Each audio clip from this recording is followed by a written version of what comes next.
younger brothers, sisters, and elder brothers, sisters. Indeed,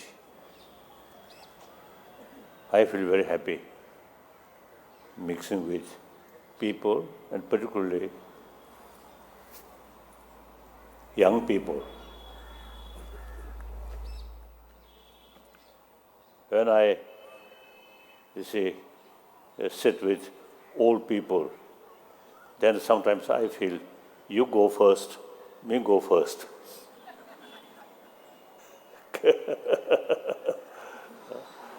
Then when I mixing with young people, 85-year-old person mentally sometimes feel younger. So I'm very happy, very enjoy meeting with you. Then time always moving.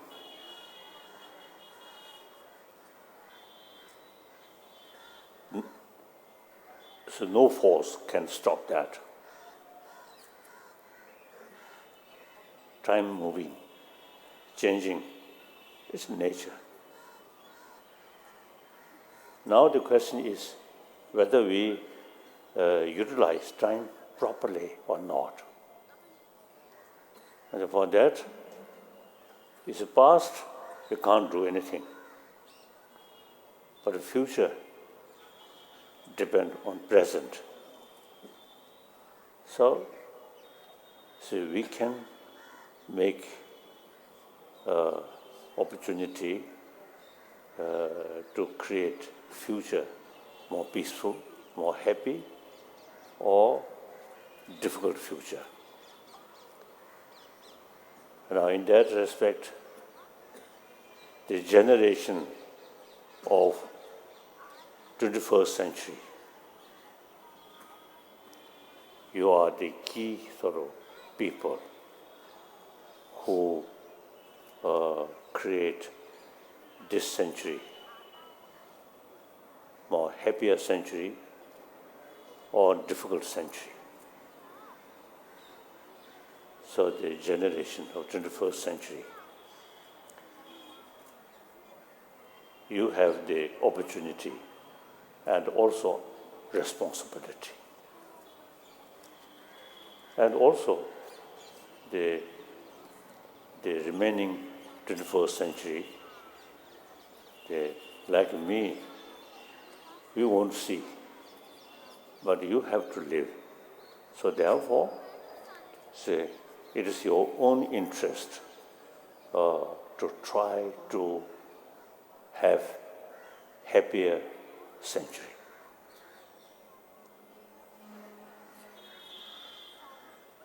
So the generation of 21st century is very, very important. So please, these young brothers, sisters, please think more seriously how to build happy world, happy century. Because, a lot of problems which we are experiencing and seeing, including war, these are human creation. So, since these problems, many problems, human-created problems, so logically, we also have the ability to eliminate these problems. If not entirely, certainly we can reduce these problems. So, the young human being, you have a very good opportunity and also moral responsibility to create happier world. So now,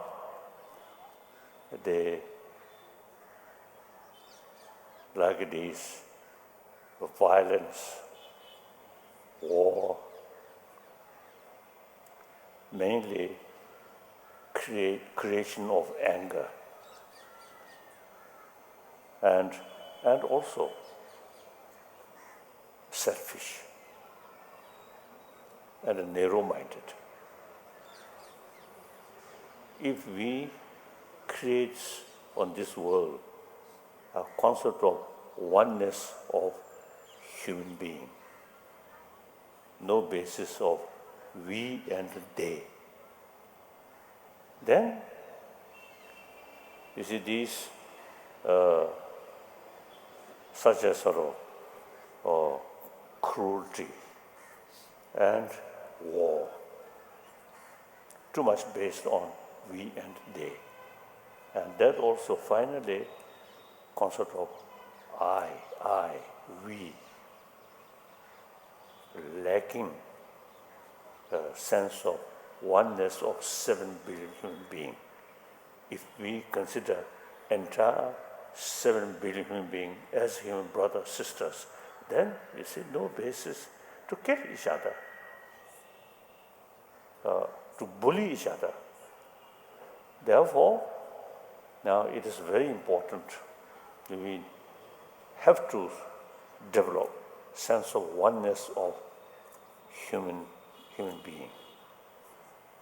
And then logically, you see, human being are social animal. And then any social animal, they have the sense of concern about their own community, because their own life very much depends on the community. So ancient time, community, you see, his or her own area, firstly family, then small community. Now today's world, the reality, the Eastern world depend on Western world, all this technology, all this sort of modern science, all these come from West. We very much rely on them. Then also for economy, these things, West also is in need, depend on the East, and similarly South and the North. So from that, judging that reality, then today's human community seems entire 7 billion human beings is one human community. So we Buddhists usually, you see, recite this is some sort of prayer, entire sentient being, and we describe mother sentient being. And then also you see the other religion, like Judeo-Christian tradition and Muslim, those theistic religion who believe God. So from that viewpoint also you see entire world created by one God. So that God, something like our Father. So all 7 billion human beings are children of one Father, God. So, judging from that, entire 7 billion human beings are brothers, sisters. So, these theistic religion, except Creator God, very powerful. And God, everybody, you see, consider God infinite love. So our Father, one God, is infinite love. So we all 7 billion human beings are children of that God. So if you think seriously, how can human beings kill each other, bully each other? We have to live side by side with spirit of brotherhood, sisterhood. Then, as I briefly mentioned, according to non-theistic religion, or Sangha, or one part of Sangha, no concept of creator. And then Jainism, no concept of creator. And then Buddhism, no concept of creator. But then the main sort of message is ahimsa and karuna. So in this country, over 3,000 years, the concept of ahimsa and karuna.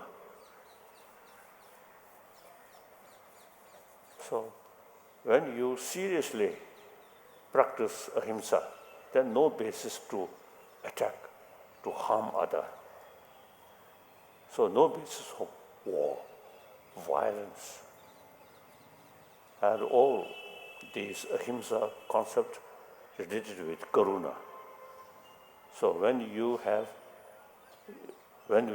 sort of follow the teaching of these ancient Indian teachers, ahimsa and karuna, then automatically you see that person become very peaceful, very compassionate, and a sensible person. I think India, comparatively today, India most peaceful. And then the religious harmony, because of ahimsa, concept of ahimsa, different religious tradition, homegrown different religion, and religion come from outside. That's mainly Judeo-Christian and Islam and Zoroastrian. These come from outside. But you see, remain here, peaceful, and religious harmony in this country, truly, really remarkable. So in our neighbor country, due to different religious faith killing each other, in this country, religious harmony, marvelous. So therefore, India, the 1,000-year-old concept of ahimsa and karuna is very much relevant to today's world. And then, again, India's tradition, secular way. You see, whether believer or non-believer, believe this religion or that religion, is personal matter. As a human being, you see, we need practice of ahimsa and karuna.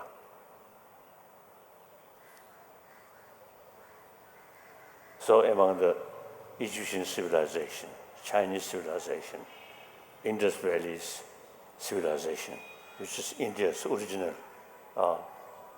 So, you see, this Indus Valley's civilization, I think the main sort of concept, as I mentioned earlier, non-violence and compassion. And that also, you see, according secular way, then today it's really very much relevant to today's world. Since the secular way approach these things, so through education, not through prayer, not through religious belief. Religious belief is individual matter, individual business. But this concept of peace, compassion is relevant to entire humanity. So now, I often used to express the 1,000-year-old India's tradition, ahimsa, karuna, through education. Firstly, in this country, should revive in education field. Not only education which exists today is very much oriented about material value. Basically, existing modern education comes from West. So in the West, Judeo-Christian tradition, so there are sort of, whenever some problem or some difficult phase, just pray God, God, God. No sort of education or knowledge how to tackle our emotion, our mind. So now this country, before Buddha, before Mahavira, already have the concept of ahimsa and compassion, karuna. So now, of course now a lot of people here, so I may mention, I have 4 sort of commitment or responsibility. Number 1, I consider I am just one human being on this planet. So now even scientists say basic human nature is more compassionate because we are a social animal. Any social animal, they are, as I briefly mentioned, their sort of life very much depend on the community. So therefore, basic human nature is more compassionate. Now that's some scientists now thinking that way. So that should be basis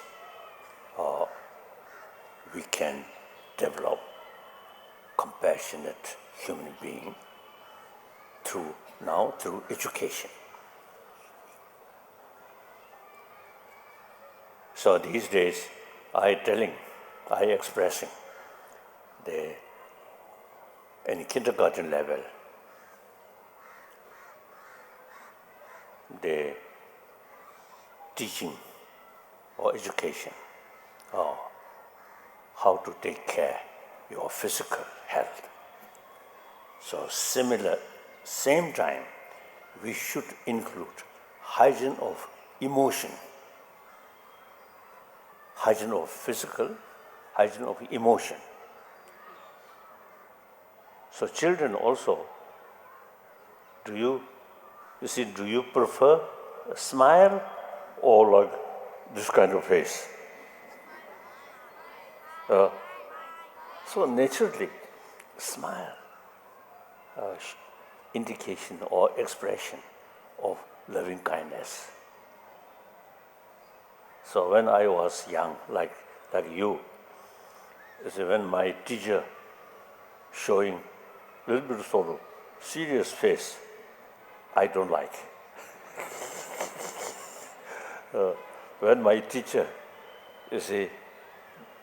make some jokes and some sort of smile, then I do not feel tiredness.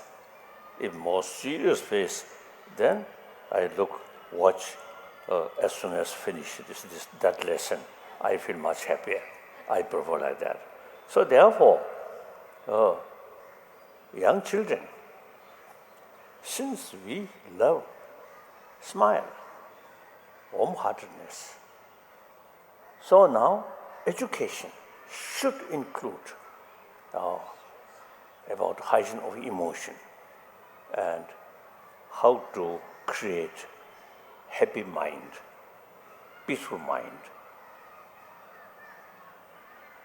So my number 1 commitment is try to create 7 billion human beings, more compassionate human beings. For individual physical health also, now these days some scientists also now mention peace of mind, very important for healthy, for health, healthy body, and because of longevity, long life.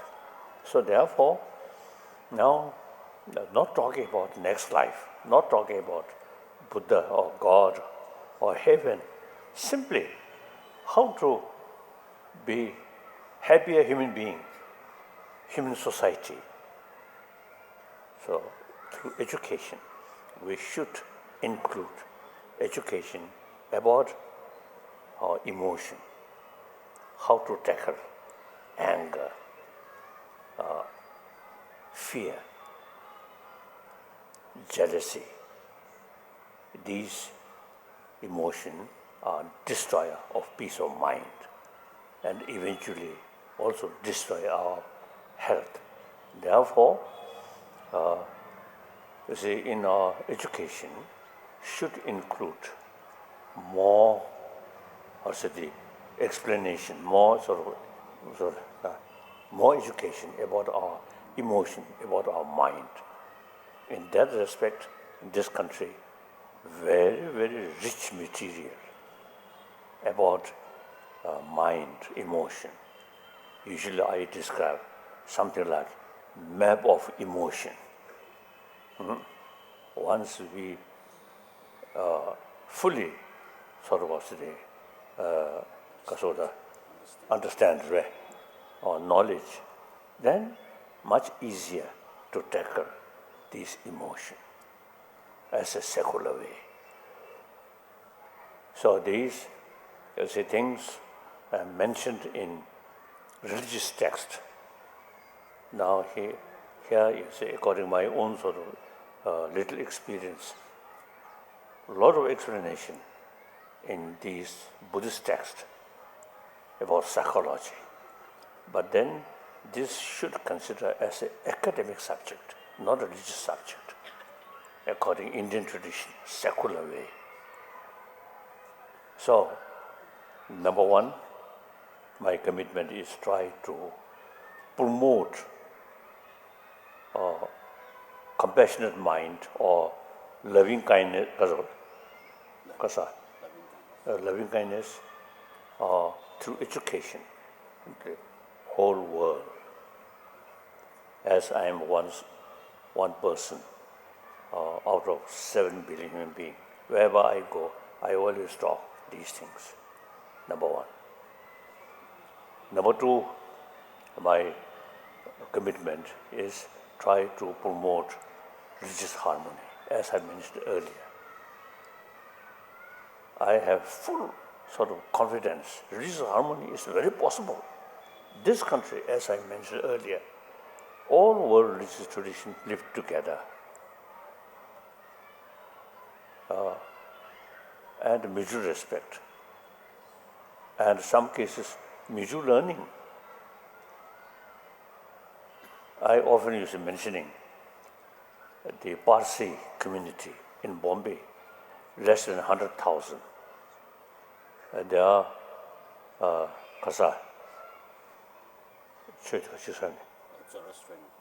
Zoroastrian. They used to come from outside India and then settled in Bombay. They carry some fire puja or something. In big city, over a million, I think several million Christian, Hindu, Muslim, less than 100,000 population, Parsi, very happily, no fear. So, that's one example, this country. I think religious harmony is truly exist over 1,000 years.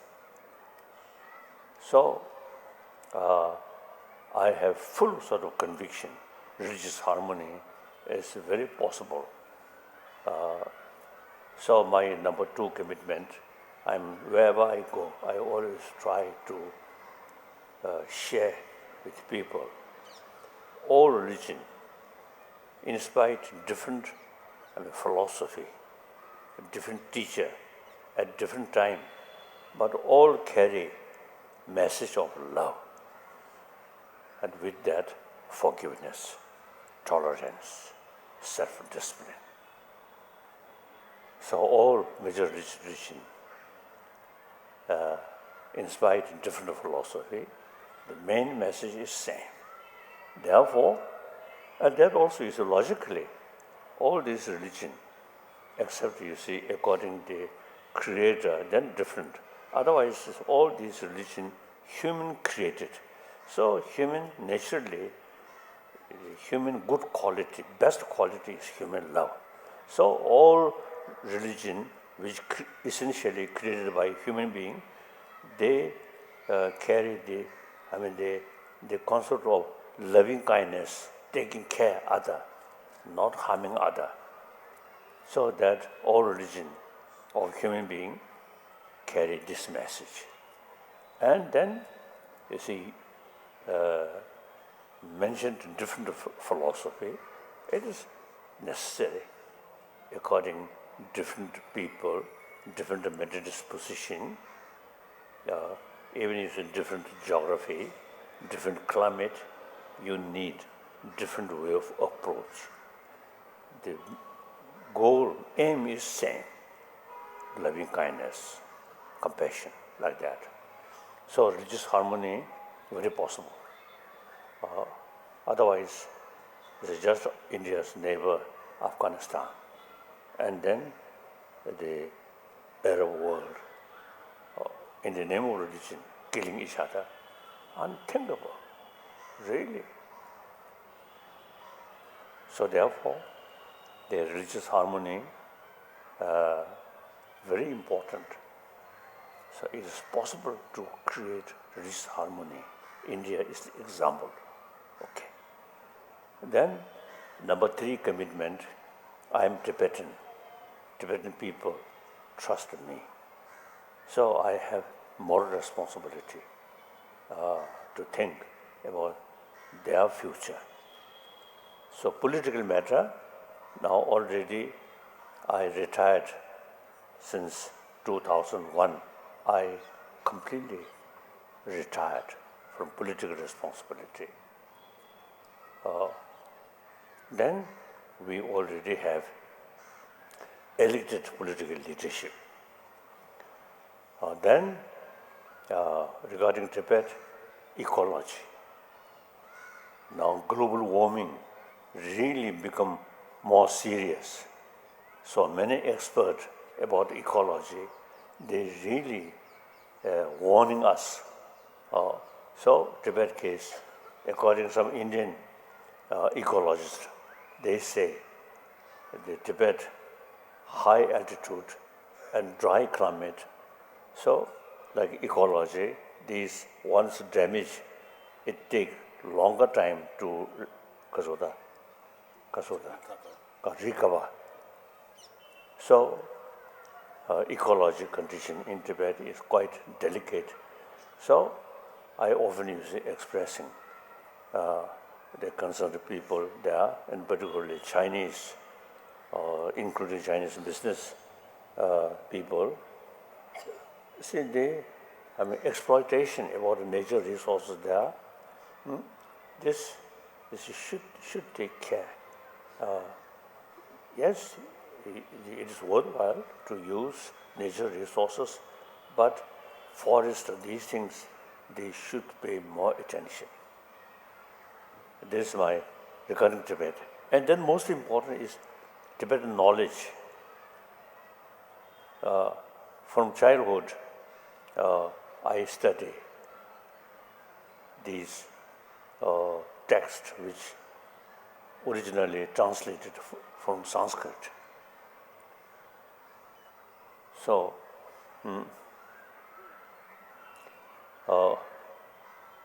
when I was like you, I quite lazy. Then you see, when you see, I the counting. Now, when holiday come, so the next day holiday, then today I feel very happy. I think you also have same feeling, isn't it? So, I'm quite lazy, but those subjects which I learned, they also know the traditional way to study these things. Firstly, root text, learn by heart, memorize. Few hundred pages, memorize. Then explain each word according commentary, mainly Indian masters' commentary. Then we extensively use debate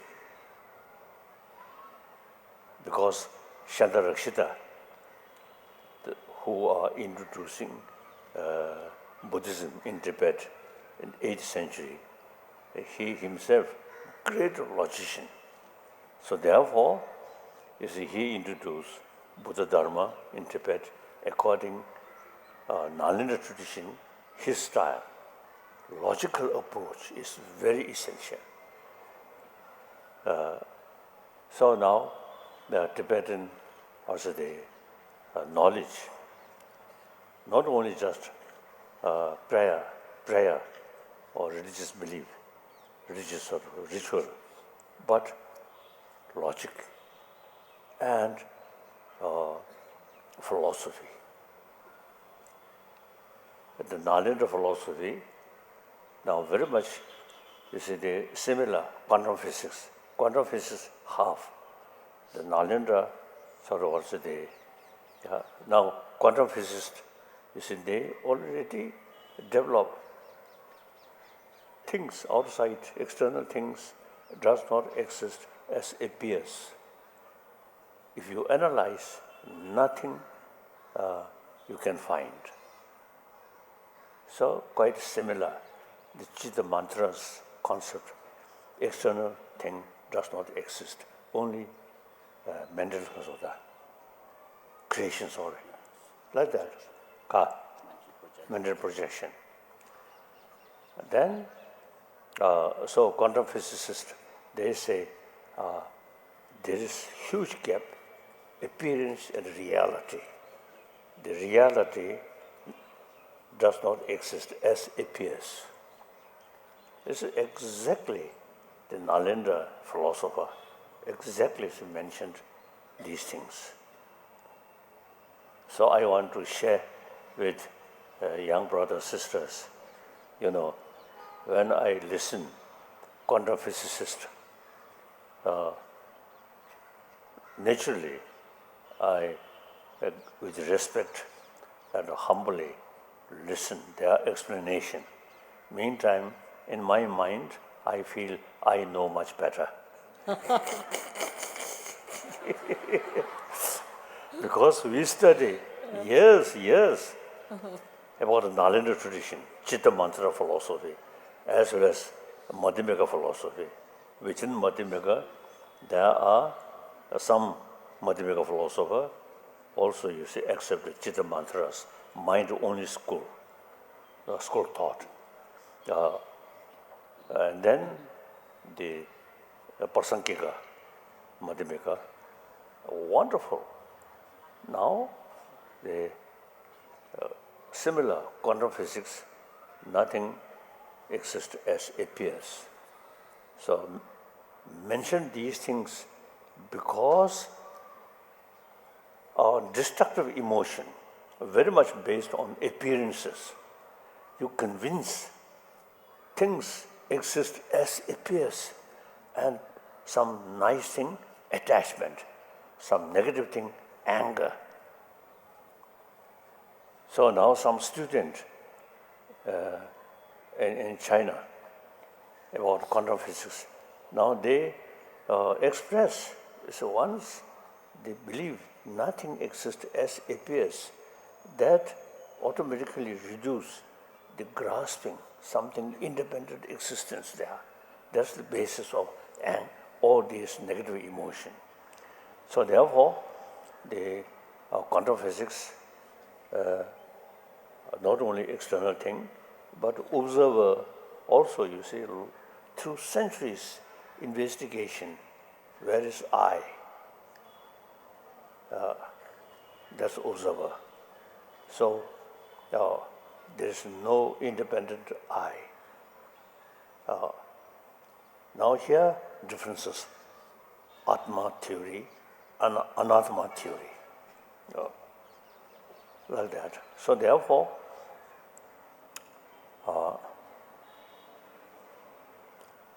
Tibetan tradition, some Chinese professors who notice these things, they express Tibetan Buddhism is true lineage of a Nalanda tradition, and that tradition is very scientific religion. Some Chinese professors, express that way. So therefore, the Tibetan knowledge, I think, very useful to preserve. So it can make, I think, certain contribution regarding our sort of knowledge about inner world. Then that's mainly regarding the Tibet, the Kasota. And then political matter, as I mentioned earlier already, we have all elected political leadership. And since 74, according Pandit Nehru's advice, and also according our own experience, then we are not seeking independence or separation from China. We very much sort of willing to remain within the People's Republic of China. And then important is Tibetan knowledge must be preserved, and including Tibetan language should be preserved. And when we say Tibet, in 1914 similar convention, we say make distinction, inner Tibet, outer Tibet. So independence for Tibet, outer Tibet.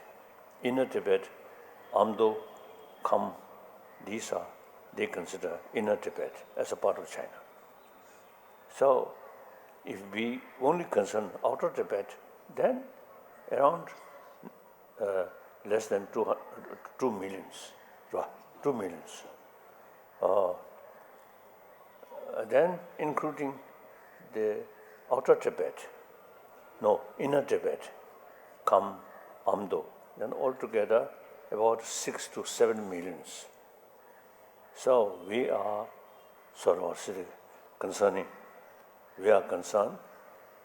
all those Tibetan, which Chinese constitution recognized as a Tibetan sort of race, should have same right to preserve their 1,000-year-old knowledge and including that language.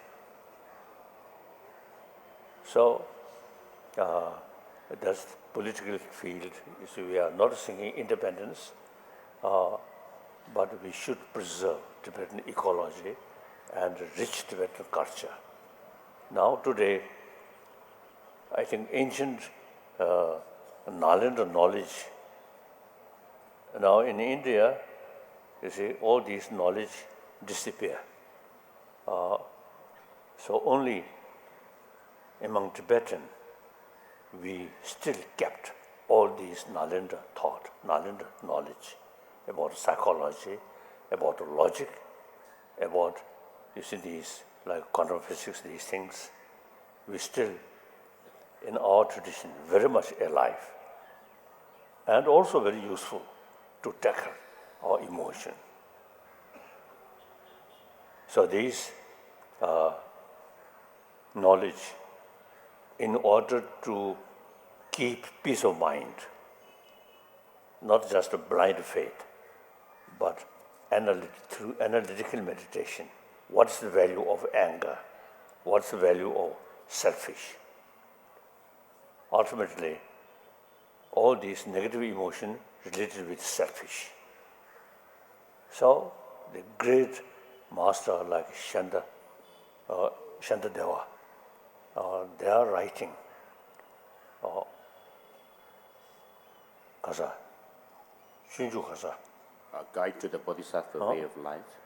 Really wonderful to tackle self-centered attitude and create altruism. So thinking other actually benefit yourself maximum way. So since many years I use the word we are selfish as a human being. Whole evolution come with take care oneself, including animals. But now since we have this human brain, so our selfish should be wise selfish rather than foolish selfish. So wise selfish means since we are social animal, our individual life depends on the community. So take care maximum way about others' well-being. That's the best way to fulfill your selfish interest. Like that.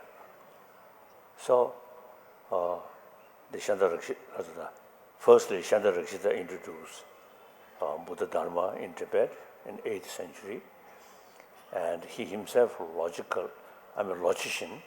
So they all sort of approach anything. So all the first our reaction is why. The sort of also the question mark, why? Even Buddha's own word, why he taught that. So some Nalendra master rejected some Buddha's own teaching. If you accept this literally, it goes against reason. So we must reject. Like Nagarjuna, Chandrakirti, these clearly mentioned that.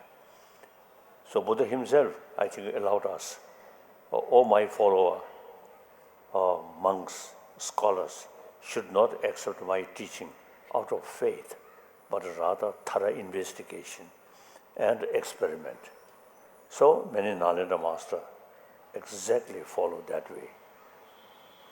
So, as I mentioned earlier, Nalendra tradition, Buddhist tradition, non-tradition, much sort of emphasis on logical approach. So Buddhism as Chinese, as I mentioned earlier, described as a scientific religion. And my own experience, around, I think about 40 years, I have serious discussion with modern scientists. Eventually it become very useful to Mizu learning. We also learn something from scientific sort of finding. And then they also, very much appreciate about our knowledge, about mind, about how to tackle these destructive emotions like that. So that's regarding Tibet. And then my latest commitment is try to revival of ancient Indian knowledge about ahimsa, karuna, and the vipassana, analytical meditation. This is India's tradition. Now modern India, I think, not sufficient to pay attention about this knowledge. Your modern Indian very much sort of follow the materialistic education. Now time come, you should pay more attention about ancient Indian knowledge, about mind, about emotion. Then, logically, India is the only nation who can combine modern education that oriented about material value and science and technology, very useful. And then, meantime, ancient Indian knowledge tackle our mind to build inner strength or inner value. So only India can combine ancient yoga knowledge and modern knowledge combined. modern knowledge bring us physical comfort. Ancient Indian knowledge bring us mental comfort. That's, I think, in whether believer or non-believer, secular way. So I usually make distinction. These, I think I already mentioned, you see, these knowledge we should consider as an academic knowledge, not religious knowledge, although come from religious text. But we should consider these are secular way and about the academic subject. So I'm trying to revival of ancient Indian knowledge, India, the young Indian. Now you should pay more attention about ancient Indian knowledge about mind, or ahimsa, or karuna, these things. The young Indian now should pay more attention and study. So the secular education, you should include education about mind, as I mentioned earlier, from childhood, hygiene of emotion, these things. So that's why the latest my commitment. I really found number of Indian scholars, they really showing interest about my commitment, revival of these ancient Indian knowledge and combine ancient knowledge, modern knowledge, like that. Then India can make a significant contribution regarding world peace, peace through inner peace, like that. So now the text. Now today I am going to speak something about 8 verses on a great Tibetan, as a monk and also scholar. The Atishas was a disciple, and Kasadi, Potowa, Kadam Kuchisum, Potowa, and Potowa, the Pesalomari, Langshani, that they are the language tango Saturday, Congregation. So the text that we are going to go through was written by a disciple of one of the disciples of the Potowa, who was in turn a disciple of Master Atisha Dipankara Srijana, who came to Tibet. And this text was written by a disciple who was a disciple of Potowa. A disciple of Potowa. And so regarding the disciple of Potowa, there were the 2 disciples mainly who were called Langshani. Oh, Sharawata, Langshani. And so these 2 disciples were Sharawa and then Langri Thangpa. So this text was written by Master Langri Thangpa. So he wrote these 8 verses. He himself is a great practitioner of altruism. So he wrote this very short, something like prayer or some text. So I myself, since very young age, I recite these 8 verses every day. So this is quite short and very meaningful. Now, with a determination to achieve the highest aim for the benefit of all sentient beings, which surpass even the wish-fulfilling germ. May I hold them dear at all times. Through analytical meditation,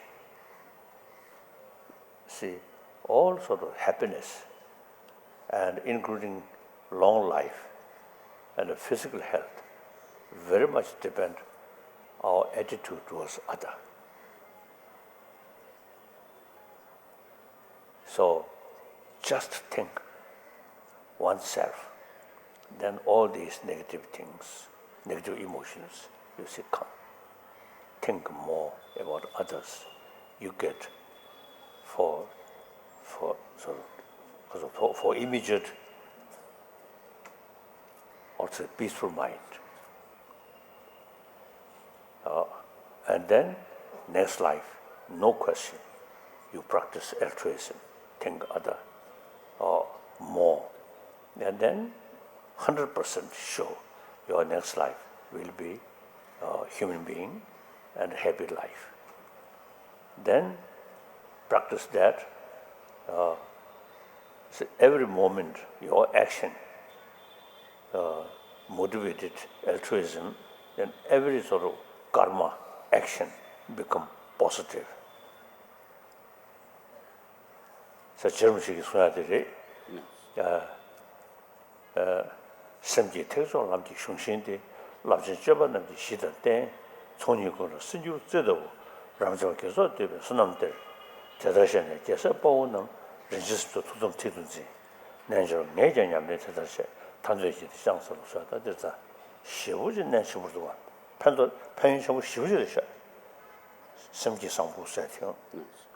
So, as Master Tsongkhapa has said, this altruistic spirit of enlightenment is like the yardstick of the great vehicle tradition, and it is also the basis of all the great bodhisattva practices. And therefore, the practitioners, bodhisattvas, make this practice of bodhicitta their principal practice. So this shows how great the altruism and concerning with the concern for the well-being of all other sentient beings is very important and significant. Then may I hold them dear at all times.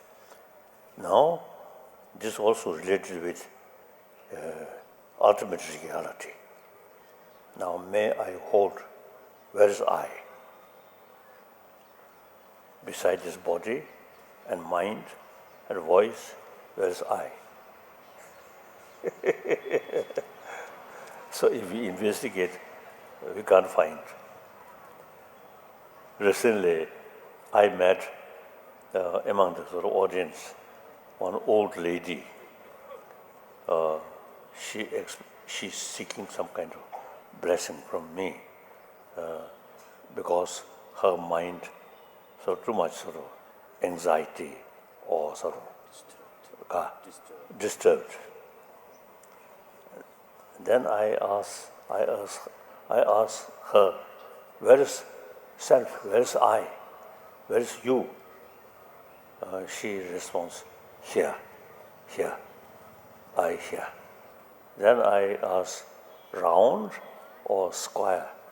She answered, round.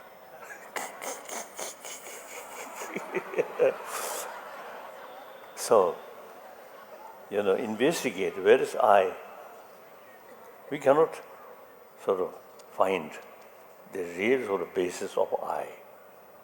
So, the anattma theory is essentially, ultimately, we cannot find, even if it's the quantum physics, as like external thing.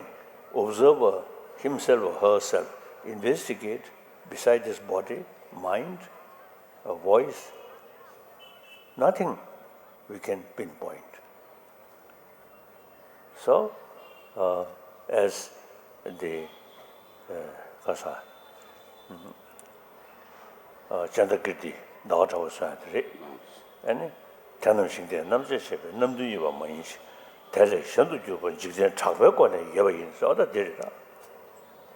Then a thousand Tanya to Chagwekone, the Yard Sash Mado, Kopaka thousand Zani, Sensing Mercy, just joining him to her.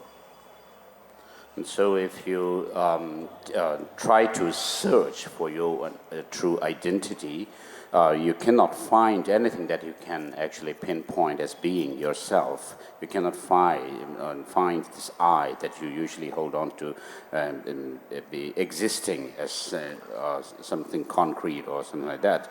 As Master Chandrakirti has said, when you actually analyze through the sevenfold reasoning, like analyzing a chariot, you will not be able to find anything that you actually can pinpoint as being the I, the self.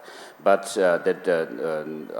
despite that, you do exist. The I or the person does exist merely by way of convention. The worldly convention. And so we should understand that things are merely designated and that they are known by worldly conventions. 가다 시루는 차정이 미쳐버다 참이 시절을 미시시, 봐. 다 차파셀 주고 차정고 샤좀 누가. 다 작별권에 딱좀 샤면 천 누가. And so, as we say, logically, we cannot actually have anything that is a standalone kind of an entity. Whatever there is, I mean, there is always some kind of a part. We can talk about a whole. When we talk about a whole, there's always the constituent factors that make up the whole. And so when you try to search for the identity of the things, you need to actually dissect the thing into its parts and further into the subparts and so forth. When you do this, then there's nothing that you can actually find as being this or that. Then, whenever I interact with someone, may I view myself as the lowest amongst them. And from that very depths of my heart, respectfully hold others as superior. So in order to tackle self-centered attitude, using these practice, very, very helpful. And the reality, if the circumstances, if someone you remain humble, sincerely. Then if someone take advantage, then analyze whether let the other take advantage and what result, what consequences, analyze. Then if circumstances, and through analytical meditation, analyze, then eventually, you see the kasota, kanda, the other person, himself or herself, you see, may get more suffering, more committed negative karma. Then, according to their circumstances, if necessary, to countermeasure, to stop their wrongdoing, like that. Then in all my deeds, may I prove into my mind, and as soon as mental and emotional affliction arise, as they endanger myself and others, may I strongly confront them and avert them. So as I already mentioned, the analytical meditation, we should develop clear understanding what kind of emotion is harmful, what kind of emotion is useful. Then everyone, you see, carrying themselves. So all this negative emotion is ultimate destruction, the destroyer of your own happiness, your own peace of mind, like that, as I already mentioned. When I see beings of unpleasant character, oppressed by strong negativity and suffering, may I hold them dear, for they are rare to find, as I have discovered a jewel, a treasure.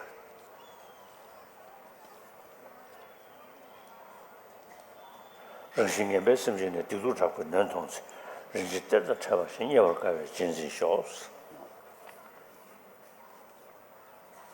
So as a result of practice of altruism, then it's genuine concern of our so-called enemy, troublemaker.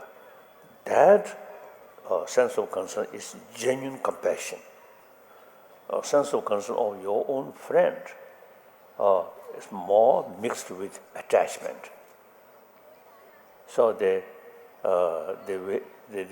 proper way to test your own genuine compassion, really genuine or not, is to look towards your enemy. The genuine sense of concern of their well-being, that is genuine compassion. Okay.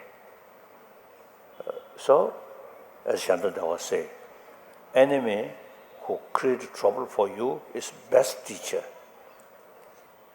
It's true, like that. When others, out of jealousy, treat me wrongly with abuse, slander, and scorn, may I take them myself, the defeat, and offer to others the victory. Wonderful. Few years ago, you did some in Tibet, some sort of locality. 2008. 2008.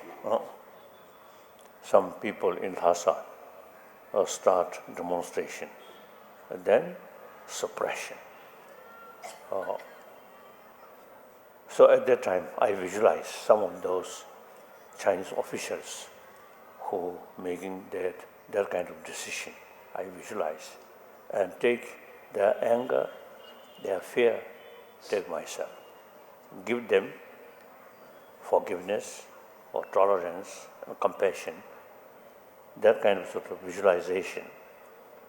So no help to actual the situation, but it immense help to keep peace of mind, like that. So then, as a sort of practitioner, altruism, then whole phenomena appears something very positive. Too much self-centered sort of thinking, then whole phenomena appears something negative, and fear, distrust, suspicion. So sometimes I, as a practitioner of altruism, now at least I think 50 years, more than 50 years, with a combination of understanding of Shunyata, about now 60 years, 70 years. So sometimes when I saw some wrathful deity, I feel a little strange to whom they are wrathful sort of face. All phenomena, all sort of sentient being, very dear. 세상에 다 잡고도 스탠드를 되지, 내디 다그들이 껴봐 탐지지 장을 좋아 대신이다네. 바로 대를 저도 벌써인지 다들 설명나서 가을이 드시도와. 쉬울 수 있는 거 처음에 세상에 초유 개부 시대도 되지. 다 가을이 초기 나서서 저는데 지 계속이 전주전주치기. So when I see these wrathful paintings of wrathful deities, I sometimes think, to whom actually are they showing their wrath? In fact, when I see these portraits of the wrathful deities, I also feel that what Master Shantideva has prayed is actually true, which says in the third chapter, at the end of third chapter, today I called in front of the protectors, the Buddhas, and I call upon all sentient beings as my guests for the ultimate realization of Buddhahood, and in the meantime also for the temporary benefit within the cyclic existence. And therefore, with this prayer, I actually pray that may the gods and non-gods, demigods and so forth, be joyful. When I give some tantric sort of varsity kasa initiation, usually at the beginning, you see some part varsity expel all negative forces. Since now some few years, I no longer practice that. There's nothing.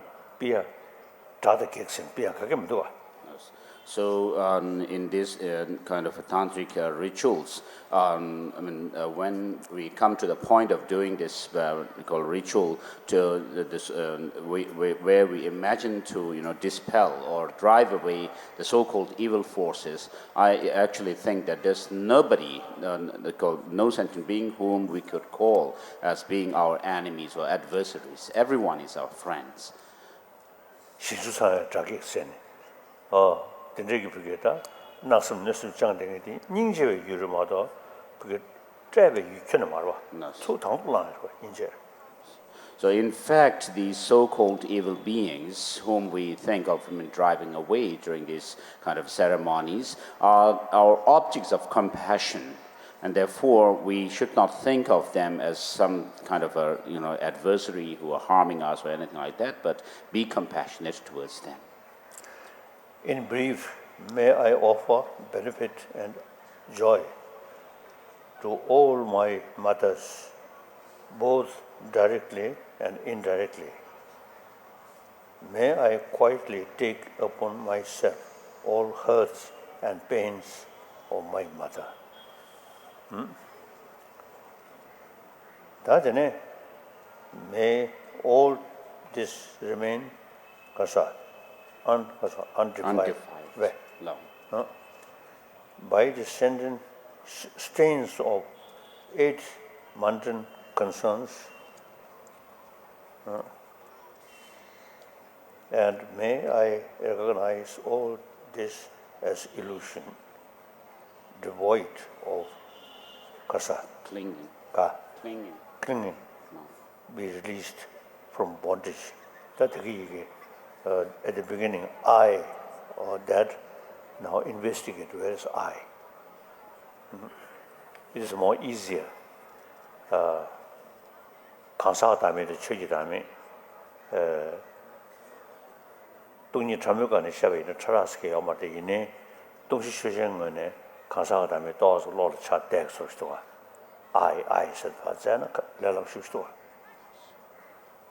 저자가 이네 나이 천시 지금 나를 신이 주고 되겠지 나이 천시 고래 있음 아니 부모가서 아니 kansa 천시를 샤서로 다소 낭배 된주 랑신 생에게 낭배 좀더 삼을로기 나이 천시 이 남시대 갈래미요래 아니 가셔게도 왜 우토니 근신남시 사시기요래 남시 소게 아니 가다 정유 사셔네 천시 이 남시 세네 가다 나선 조주스 고도 삼천 거로 다디 켜는 야만 시잖아요 아니 합 갈래지 동상으로 시작도가 다디 domde ene mingi tani yawang yeba sammato ngoni tu tene yamar saje inde lolia shandamenta chi lo debuji gachi odere tatisha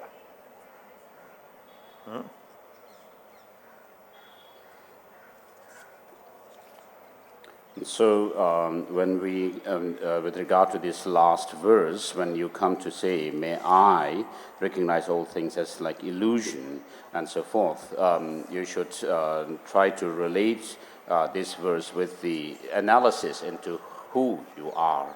As I have already explained with regard, in relation to verse number 2, when we say, whenever I interact with somebody, you should do analysis of who you are and try to see whether you can find this so-called I or me, within this psychophysical, from within this psychophysical aggregate or not. And so when you do this kind of analysis, we actually try, what we try to gain insight into is twofold. One is what is called the selflessness of persons or beings and selflessness of phenomena. And between these two, selflessness of phenomena, the selflessness of person and phenomena, it's easier to gain insight into the selflessness of person.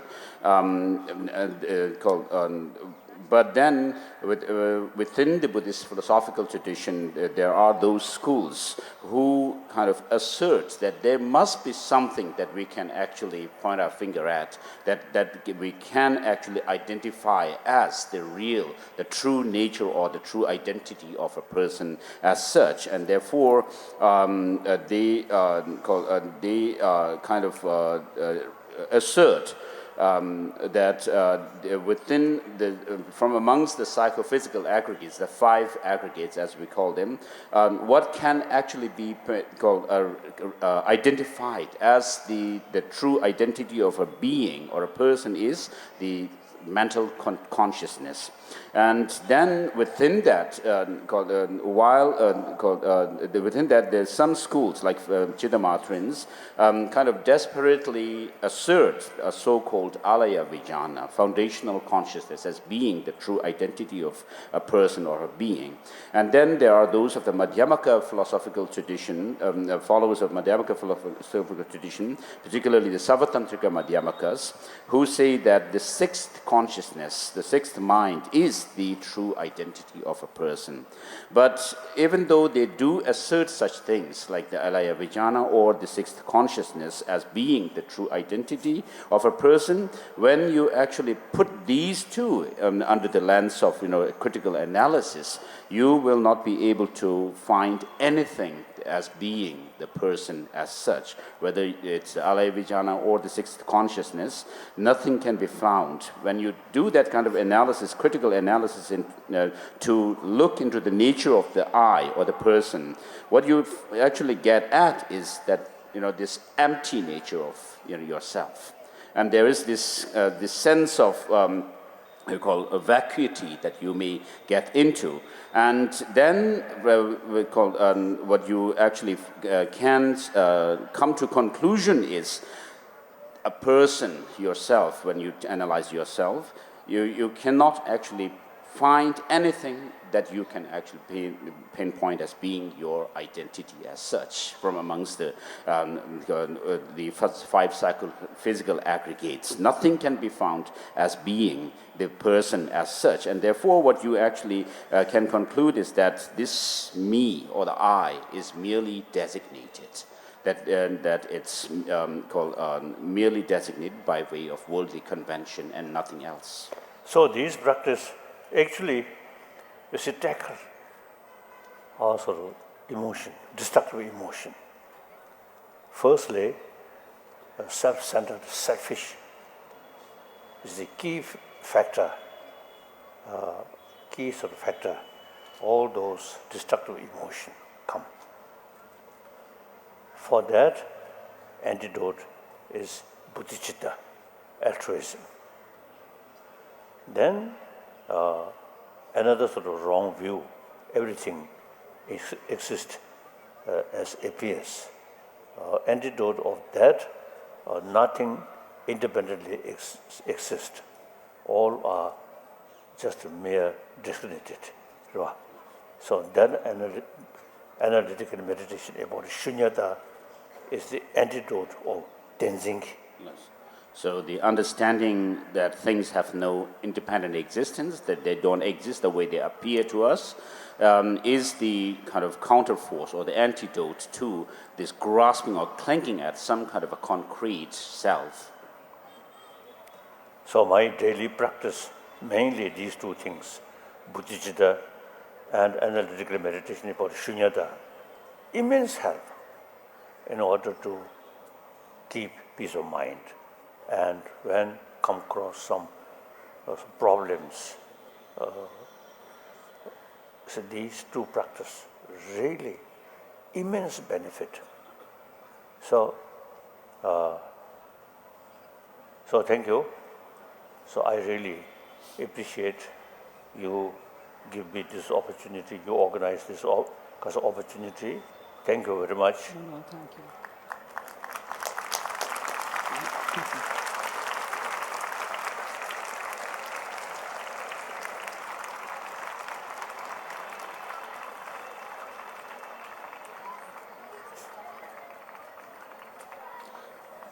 Your Holiness, there are some questions from the students already. Okay. What should we as students practice first, compassion or wisdom? I think wisdom you need more study. So I think gradually come. Remain more warm-hearted person. So that's practice of altruism. So firstly, I think you should practice 1,000-year-old India's tradition, ahimsa, karuna. Next. How do you view yourself? How do you view yourself? Just a human being, one amdo human being.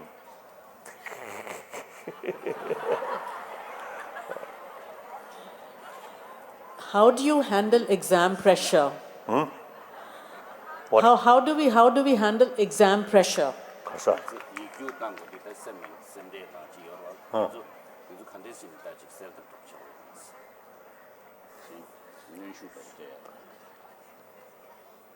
When I carry some also the examination, the finally Kishi's examination. Yes, little also anxiety. Nervousness. But it's basically, I think 13 years I study. And then when you see the date of my examination finalized, then I put more effort for study. So not much not much worry. Okay. How can we as a student attain eternal peace and also can excel in our academics both at the same time? 가르쳐서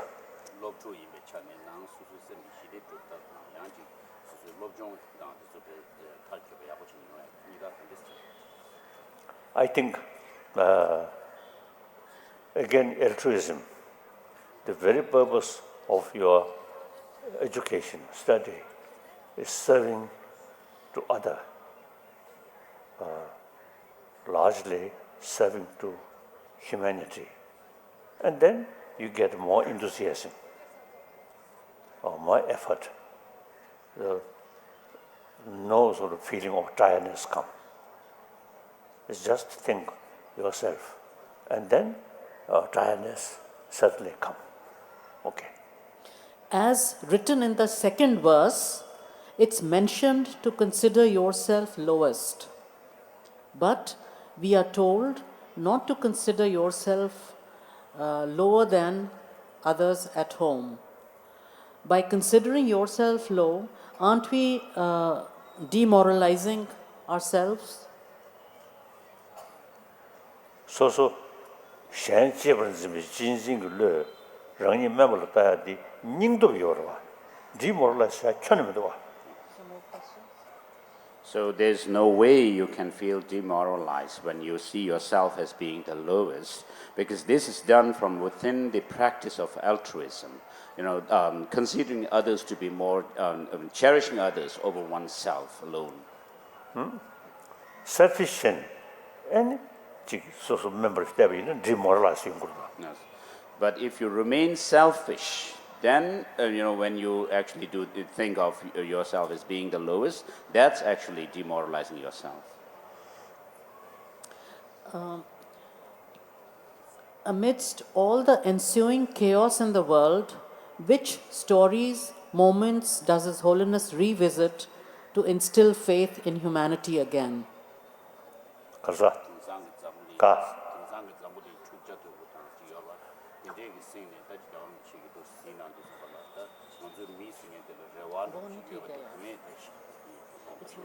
As I mentioned earlier, you see, everybody wants happy life, and lack of knowledge. What is the destroyer of unhappiness? Destroyer of happiness, and what is the ultimate source of happiness? You see, these, I think, lack of knowledge. So sometimes you feel because of frustration. This is also something to the much better. So basically, what this shows is that you lack understanding of the working of our emotions, our minds. Okay. No, I think, please, okay. No, okay, no problem. Yes? What could be the reasons for the prevalence of depression and anxiety among school students? And I think you should, as I mentioned earlier, the self-centered attitude and lack of knowledge about the whole emotion system. That's the main reason. So study. I think at least the Shantadeva's book, very helpful. Should the young preserve their traditions or embrace modern culture? Karsa.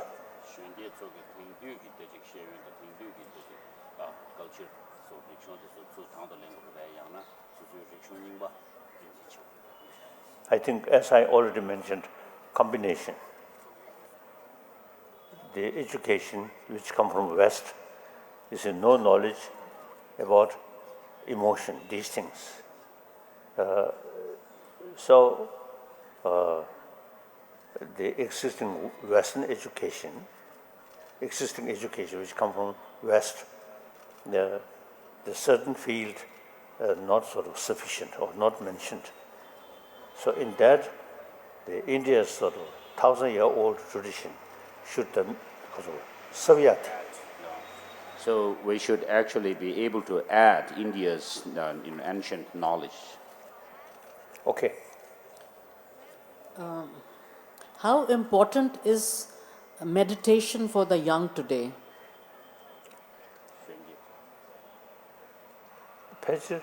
I think it is quite, relevant.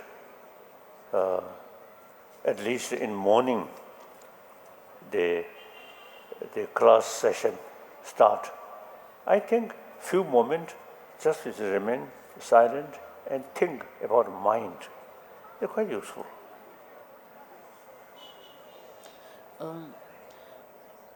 Were your personal challenges as a teenager close to the ones we face today? I think variety. That's also the come the merchant. So it's difficult to say definitely that it's same because things depend on your own circumstances and your own mentality, mental disposition, and so forth. Why is the Guru important? Oh,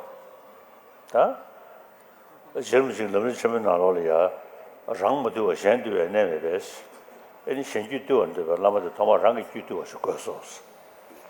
Chena and Dorijangi, Shenyan to a sure, Nishua, Yanda Labo, Senja Lungishu, Tini Rudola, Makende, Zeve Dangi, Joban Dan Songwa. That's Zeve Dangi the big catch. As Master Tsongkhapa in his great treatise on the stages of the path says, someone who wishes, who wants to actually discipline others must first be able to discipline himself or herself, because there is no way without disciplining yourself first, you can actually discipline others, control others, emotions and so forth. And then when it comes to explaining about guru devotion or reliance on guru, there are 10 different criteria that are mentioned in the Mahayana Sutra Alamkara, and one of them is that of compassion, affectionate love or compassion. And so this quality is very important in a teacher. What, according to you, is happiness? Kasa. I think two levels. One physical level, joyfulness. At the mental level is more important. Mental level, happy, joyful. The physical pain, not much important. Not much sort of effect. Other hand, physical, very comfortable, very happy life, but mentally too much disturbances. That person is cannot call happy person. So mental level much more important. Okay. Your Holiness, children want to know, how did you escape from Tibet? Oh, that's a long story. Firstly, you should know, 9 years I spent with Chinese communists. And 1954, I went to China. I developed very close relations with Chairman Mao Zedong and many party members. I really admire those Communist Party members, truly dedicated, serving people. Wonderful. Then eventually, I think power spoiled them. And then people who have power, then they no independent law. So one of my friend, actually the late President of Israel, Kasa, Shimon Peres, he very socialist, so he very sympathetic towards Chinese in early period. Then later, one occasion I met him and I asked him, do you think now China is socialist? He immediately said, no, worst kind of capitalism.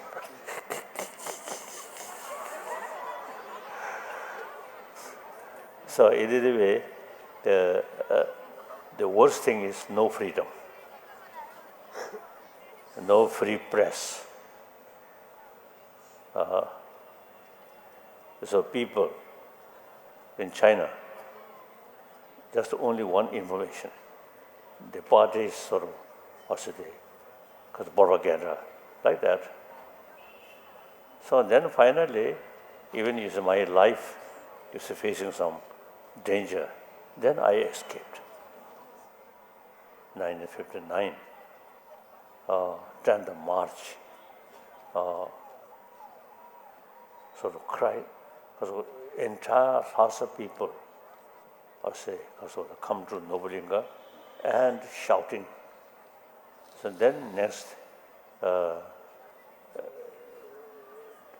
of March till 17th, I try my best to cool down the situation, but failed. Then 17th, I decided leaving Lhasa.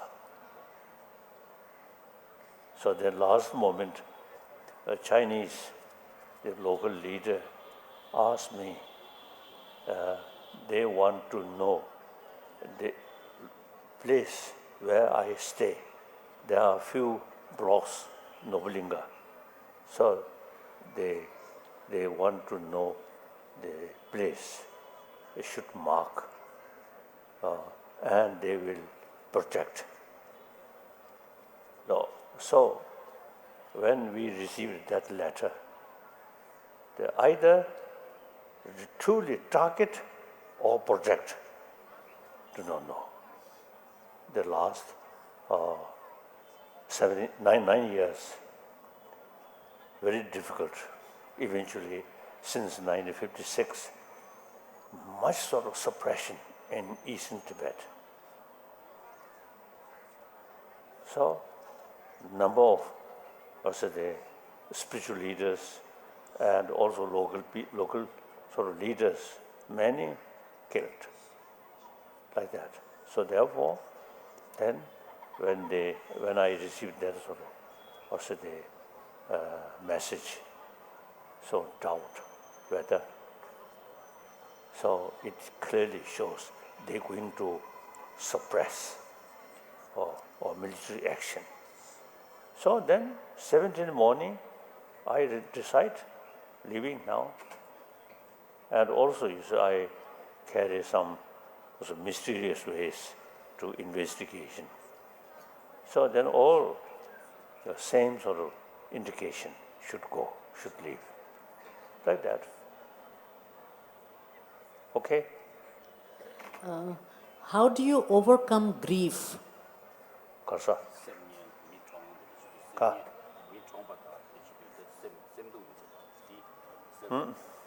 Buddha also died.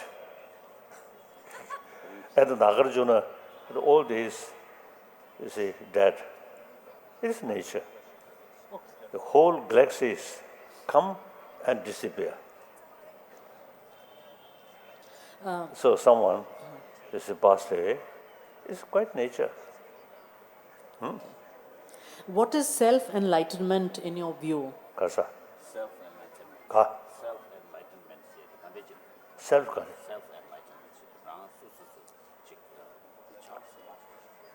Actually, according to my own little experience, as I mentioned earlier, several decades I practiced Shunyata wisdom level and altruism, warm-heartedness.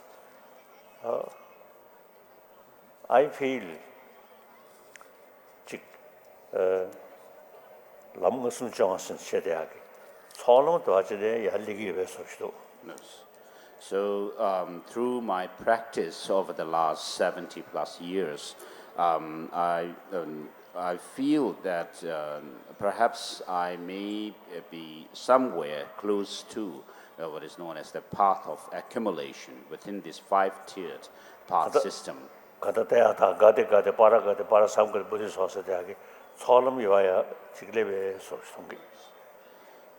And so, if we relate the five-tiered path to the mantra of the Heart Sutra, which says Gate Gate, Paragate, Parasamgate, and then Bodhiswaha. So there are five different paths that are called that these mantras refer to.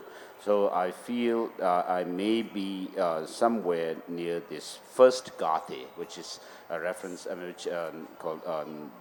Is referred by the path of accumulation. Then? So this is the last question.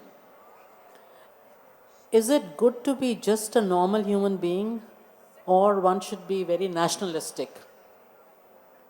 Nationalistic. I think that's also nationalistic sometimes.